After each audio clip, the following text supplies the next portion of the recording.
Anda kembali di Metro Siang, pemirsa. 2 hari pasca kecelakaan antara bus ALS dengan truk tangki minyak di Muratara, Sumatera Selatan, tim penyelidik menemukan sebuah fakta baru. Tim akan mendalami lebih lanjut terkait dengan kesesuaian surat-surat kendaraan serta izin pengawasan kendaraan. Informasi selengkapnya disampaikan oleh jurnalis Metro TV Ifdal Amal dan Robi Pratama dari Musirawas Utara. Saat ini saya berada di Musirawas Utara. Ini merupakan tempat kejadian perkara dari tabrakan antara bus akap ALS dengan truk tangki minyak.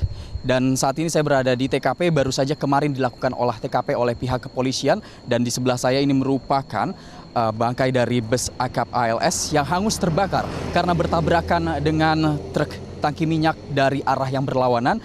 Bus ini melaju dari arah Jawa, dari Lubuk Linggau menuju Jambi, dan sementara truk tangki minyak berada dari arah Jambi menuju ke arah Lubuk Linggau. Dan ketika bus melihat ada lubang di jalan, membanting setir ke kanan, seketika melihat ada truk dan tidak sempat menghentikan laju kendaraan sehingga terjadi tabrakan yang sangat dahsyat hingga muncul awalnya dari percikan api, muncul asap hitam yang mengepul hingga terbakar. Akibatnya dari kejadian ini terdapat 20 korban, 16 korban meninggal dunia sudah dilarikan ke RS Bayangkara Palembang untuk proses identifikasi. Sementara untuk 3 korban luka berat dan 1 korban selamat luka ringan merupakan kernet bus yang menjadi saksi kunci dari kejadian ini untuk menjelaskan bagaimana kronologi kejadian. Dan saat ini saya tidak sendiri, sedang dilakukan peninjauan dari pihak Dishub dengan Kadishub, PLT Kadishub, iya, Pak Doni. Pak Doni. Ya, selamat pagi Pak. Pagi. Pak, bisa dijelaskan Pak, peninjauan hari ini akan memfokuskan pada titik apa Pak? Peninjauan hari ini bersama tim dari KNKT yang sebentar lagi akan datang, kita akan titik beratkan pada fokus pada di TKP ini untuk mencari penyebab gitu. Apa dari kendala apa dari rem, apa dari kendala supir yang mengantuk atau seperti itu. Jadi pendalaman di TKP pada hari ini. Terus rute yang kedua kita akan melakukan wawancara terhadap korban yang sekarang berada di Rumah Sakit Umum Daerah Muara Rupit. Terus rute ketiga kita langsung ngecek alamat-alamat perusahaan yang terjadi laka lantas ini, baik dari perusahaan bus ALS maupun dari tangki. Mungkin itu. Untuk sejauh ini temuannya, apakah sudah ada temuan terbaru Pak terkait dengan kecelakaan ini, mungkin kronologis atau ada pelanggaran-pelanggaran tertentu? Menurut informasi yang didukung dari masukan dari masyarakat, itu kendala utamanya dari oleng bus karena pecah ban. Iya, pecah ban depan sebelah kanan. Jadi dia berlari ke kanan sehingga menabrak mobil tangki yang dari arah berlawanan. Apakah pecah ban tersebut juga berpengaruh pada percikan api sebelum terjadinya kecelakaan, Pak? Mungkin itu awal ya. Kalau percikan api hasil dari tabrakan itu sendiri. Cuman awalnya itu dari pecah ban sehingga dia mengalami oleng. Kemudian Pak, tadi ada juga motor hangus. Itu apakah dibawa oleh bus? Dan apakah itu ada izinnya untuk bus membawa sepeda motor, Pak? Tentu saja tidak ada izin kalau membawa sepeda motor ya. Kita harus pakai kargo barang ya. Dan ini sudah menyalahi juga gitu. Dan itu motor diangkut ada 2, satu di atas bus dan informasi ada mesin motor juga di dalam bus itu. Itu menurut informasi ya. Gitu. Tapi untuk lengkapnya akan dilakukan penelusuran dan penyelidikan lebih lanjut, betul ya Pak ya? Iya betul. Jadi kita untuk sementara waktu nanti kita kumpulkan data-data lebih konkret. Nanti asal temuan dari KNKT juga nanti dasarnya itulah dan akan kita menjadikan berita yang lebih solid gitu. Baik, terima kasih banyak Pak. Selamat kembali bertugas melakukan peninjauan di sini. Demikian pemirsa wawancara saya bersama dengan PLT Kadishub, dan memang mendapatkan temuan baru bahwa sepeda motor yang dibawa ini sebenarnya tidak memiliki izin dan juga membawa mesin sepeda motor.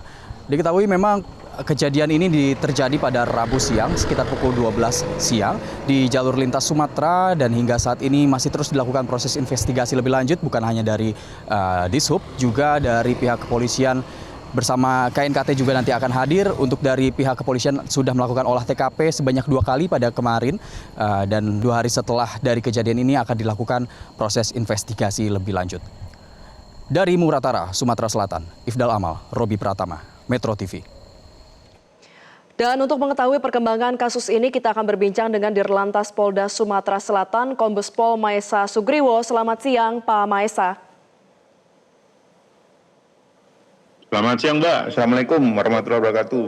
Waalaikumsalam, Pak Maesa. Kami ingin konfirmasi kembali. Tadi di materi sebelumnya, PLT Kadisub menyatakan bahwa ada temuan bahwa pecah ban diduga menjadi penyebab kecelakaan yang membuat sopir bus tersebut hilang kendali. Benarkah demikian? Betul, Pak. Maksud saya baik, Pak. Maksud saya apa yang disampaikan Pak Kadisub, PLT Kadisub tadi, kemarin juga kami mendengar langsung dari pemilik rumah di sebelah kiri yang ibu-ibu itu. Memang kata saksi yang kami coba tanyakan memang ada seperti pecah ban, Pak. Namun kami konfrontasi dengan saksi yang selamat, Mas Fadli, langsung itu menyatakan tidak. Namun harus kita kuatkan lagi dengan dengan tim ahlinya nanti dari TAA, juga nanti dari KNKT, dari rekan-rekan Disub, mungkin ahlinya yang bisa menjadi salah satu menjadi penyebab kecelakaan tersebut. Selain yang selalu disampaikan oleh saksi yang selamat, Mas Fadli, bahwa sopir bis tersebut yaitu oleng karena adanya lubang. Jadi hilang kendali. Demikian, Mbak. Terima kasih. Iya, artinya untuk dugaan sementara penyebab kecelakaan hilang kendali karena human error atau pecah ban karena kendaraan sudah tidak layak untuk dioperasikan. Makanya kemarin seperti yang disampaikan Mas Ifdal tadi, kita sebenarnya awal udah melakukan olah TKP, kemudian tim kami dari Polda, tim TAA juga paginya melakukan TKP, sorenya kita gabungan langsung dengan tim TAA Korlantas Polri melaksanakan traffic accident analysis untuk mengungkap bagaimana penyebab kecelakaan tersebut dari awal hingga dari sebelum tumbukan, setelah tumbukan, dan setelah tumbukan, Mbak. Jadi kami mohon sabar dan pendalaman karena baru selesai tadi malam.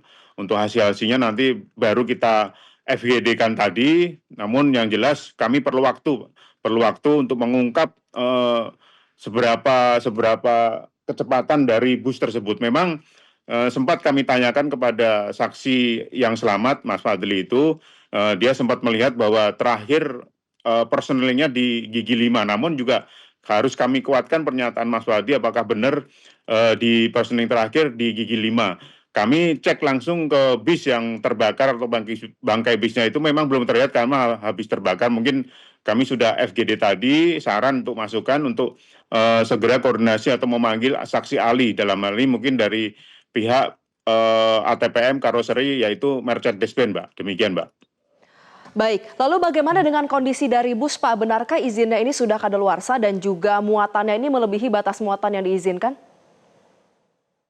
Baik, kemarin Pak Dirjen Hubda juga menyatakan tadi malam mungkin akan ada tindakan sanksi dari beliau yang sudah menyampaikan ke media tadi malam, Mbak. Demikian dari Pak Dirjen Hubda, Pak Aan, demikian, Mbak. Oke, lalu terkait dengan kondisi jalan, Pak, artinya kan memang sudah dikonfirmasi bahwa jalan ini kondisinya berlubang. Bisa Anda gambarkan seberapa parah kerusakan dari jalanan tersebut? Baik, terima kasih, Mbak. Saya setelah kejadian sore, selama 3 hari terakhir kemarin tadi malam di TKP, dan saya langsung memerintahkan anggota coba ukur kedalaman jumlah lubang-lubang yang berada di sekitar TKP dari 30 meter sebelum TKP, 50 meter sebelum TKP, bahkan 100 meter sebelum TKP yang ada lubang itu rata-rata sekitar 2 cm, Mbak, kedalaman volumenya. Demikian, Mbak. Baik, kedalaman lubang berarti sekitar 2 cm ya. Lalu Bapak, bagaimana dengan proses identifikasi 16 jenazah? Apakah seluruhnya sudah diserahkan kepada pihak keluarga atau masih terus berproses? Baik, terima kasih. Saya ucapkan terima kasih atas nama Pak Kapolri, Pak Kapolda terhadap Rumah Sakit Rupit Muratara yang bekerja keras, berjibaku untuk menyelamatkan korban 3 orang korban yang nantinya juga akan memperkuat dugaan penyebab kecelakaan, yaitu sebagai saksi, selain saksi yang dari Kenek Mas Fadli itu. Semoga yang ketiga ini lekas sembuh dan beraktivitas kembali. Dan kami laporkan juga Mbak yang 2 orang hasil koordinasi dengan Rumah Sakit Bayangkara dan Rumah Sakit Rupit Muratara akan dipindah hari ini berpindah ke Rumah Sakit Bayangkara Palembang. Kemudian yang satunya tadi sudah sampai di Palembang dinaikkan oleh Bapak Kapolda melalui heli, Mbak. Kemudian proses dari DVI yang sudah datang 2 hari yang lalu sedang berproses Mbak untuk identifikasi jenazah korban yang sedang berproses ini, Mbak. Demikian, Mbak. Baik, artinya untuk proses identifikasi masih terus berlangsung dan kami konfirmasi kembali artinya apa untuk 4 korban selamat, 3 luka bakar dan 1 luka ringan ini seluruhnya sudah dilakukan pemeriksaan atau baru pernyataan dari Kenekbus saja yang mengalami luka ringan? Sementara kami baru pernyataan dari Kenekbis yang selamat, Mbak, karena kami belum bisa memeriksa yang 3 orang yang luka bakar itu tersebut, Mbak. Dan jadi kami mungkin beliau masih trauma dan sebagainya. Jadi kami mohon waktu, Mbak. Mohon waktu untuk memeriksa saksi bila sudah mungkin sudah membaik kondisinya, demikian, Mbak. Baik, Pak, singkat saja terkait dengan PO Bus apakah sudah diperiksa atau belum? Dalam waktu dekat kami tadi hasil FGD akan segera memanggil terutama pemilik busnya, Pak. Pemilik busnya ALS dalam waktu dekat ini, Pak. Nanti kami sudah membentuk Satgas dari Polda dan dari Polres, nanti di backup oleh Korlantas. Kami juga sudah mendapat masukan dari Pak Dirjen Hubdar maupun Pak Dirgakum Brigjen Pol Faisal. Demikian, Mbak. Baik, kita akan sama-sama nantikan ya apa hasil investigasi untuk mengetahui penyebab kecelakaan dan pastinya evaluasi menyeluruh ya Pak. Karena ini kan bukan kali pertama bus ALS mengalami kecelakaan maut. Kita akan sama-sama nantikan perkembangannya. Terima kasih Dirlantas Polda Sumatera Selatan Kombes Pol Maesa Sugriwo sudah berbincang bersama kami di Metro Siang.